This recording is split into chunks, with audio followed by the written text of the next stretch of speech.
Alors écoute-moi bien, si tu crains de faire l'ennemi, tu vas avoir de gros problèmes. C'est-à-dire que notamment, c'est des choses qui nous maintiennent dans cette vie passive, qui nous maintiennent aussi dans cette vie aussi émotionnelle, du regret émotionnel autant pour moi.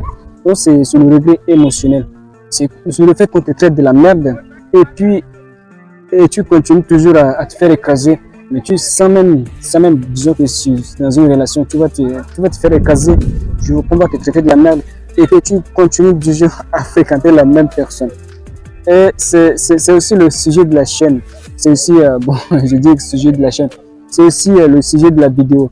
Donc, le fait de se faire écraser, mais tu vas continuer à te faire, à continuer la relation. Qu'est-ce qui te pousse vraiment à t'écarter là?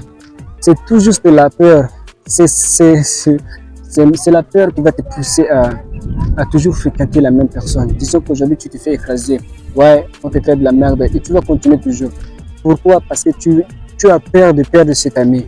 Justement, tu as peur. Parce que si tu oses dire ce que tu penses, forcément la personne va te quitter ou bien tu n'auras pas assez d'amis.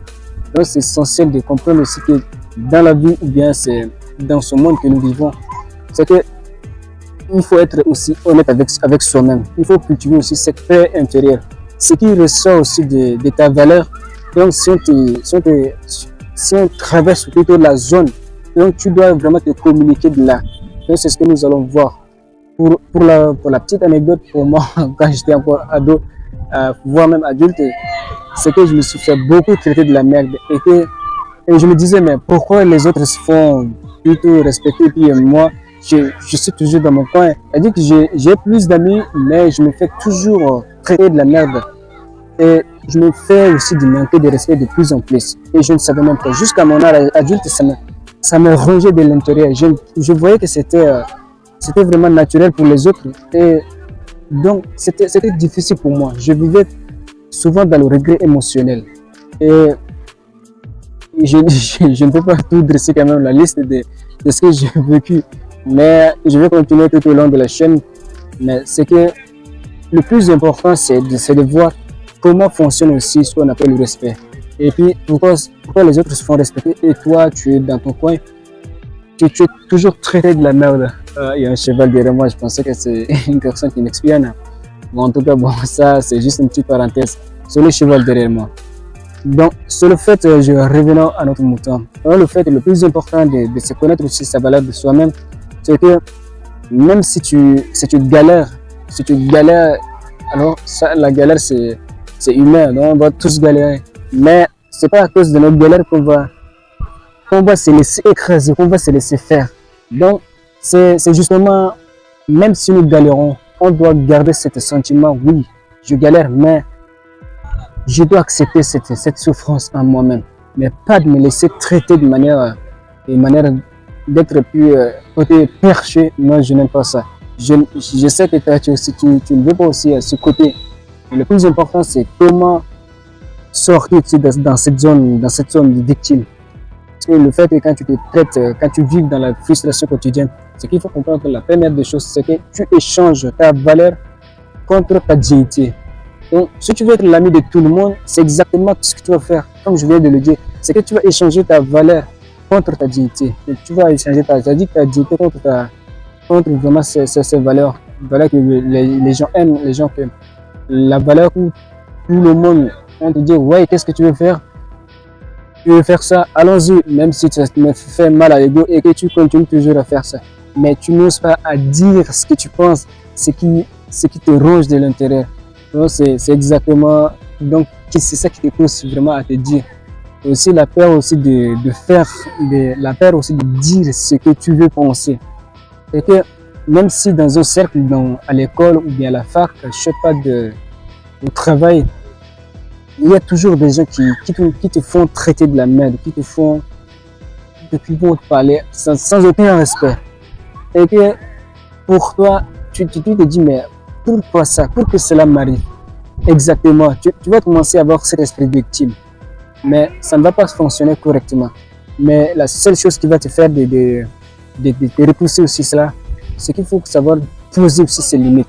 C'est difficile de dire, hey, écoute mec, je veux que tu t'arrêtes sur ce point. Ça, c'est vraiment difficile à dire. Mais c'est facile aussi de vivre dans ce regret émotionnel. Mais c'est pas du tout, ne choisir, non.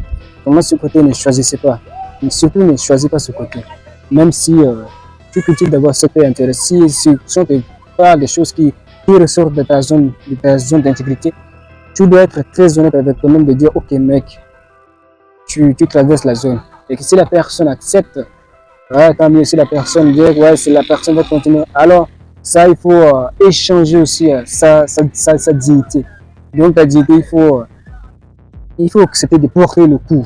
Le coup, donc je ne dis pas le coup d'aller boxer, mais même si la relation se casse, en tout cas, tu es un homme ou tu es une femme, en tout cas, nous sommes des êtres humains. Donc, tu dois te barrer de là. Et non seulement c'est ce que je veux parler de ce manque de respect, mais lorsque quand tu te traites de la merde, tu peux être comme un être soumis. Donc forcément tu vas être un être soumis. C'est-à-dire que tout ce que tu veux dire, tu ne peux pas le dire. Oui, tout à fait, tu ne peux pas le dire, c'est la peur de dire. Mais tu vas être un être soumis. Et la soumission est vraiment très difficile. C'est-à-dire que tout ton cercle va te voir comme un être soumis. C'est que tous les mecs, je sais pas, toutes les personnes vont te cracher projeter leur insécurité sur toi. Et que tu seras toujours comme un être faible. Mais pour sortir dans cette zone, il faut savoir poser ses limites. Là, ces limites qui sont les plus importantes. Donc, impose tes limites, même si la relation continue, ouais, c'est bon. Si la personne est d'accord, ouais, c'est bon. Si la personne n'est pas d'accord, donc tu dois aussi te casser de là. Donc, peut-être que si tu as entendu cette phrase sur nous sommes là aussi la moyenne de 5 personnes. C'est ces 5 personnes c'est ces gens qui connaissent vraiment ta valeur. Des mecs je sais pas, des personnes, quand je dis des mecs, je suis en train de décaper les meufs, mais je parle des personnes, nous sommes la moyenne de 5 personnes, c'est ces 5 personnes que tu fréquentes le plus, c'est ces personnes qui t'accordent le plus d'intérêt et que d'autres aussi, c'est qui connaissent aussi ta valeur. Donc, c'est avec ces personnes qu'il faut beaucoup plus se concentrer. Et que même si le monde est aussi contre toi, donc ça, il faut vraiment t'écarter de là. Donc, c'est pour être l'ami de monsieur tout le monde. Donc, si tu veux être l'ami de tout le monde, donc tu dois échanger ta valeur. Mais si tu veux être vraiment garder ta dignité, il faut accepter. Accepte que le monde ne t'aime pas et te concentrer sur les personnes qui te tiennent vraiment à cœur, qui connaissent aussi tes problématiques. Donc c'est aussi tout pour la vidéo. Je pense que cette petite vidéo t'aura donné un petit peu d'idées. Ainsi que n'hésite pas aussi à t'abonner à la chaîne pour recevoir encore plus de conseils comme celui-ci. Donc sur ce, je te dis à très bientôt dans une nouvelle vidéo. Prends bien soin de ton esprit et ta vie. Donc on se dit bye.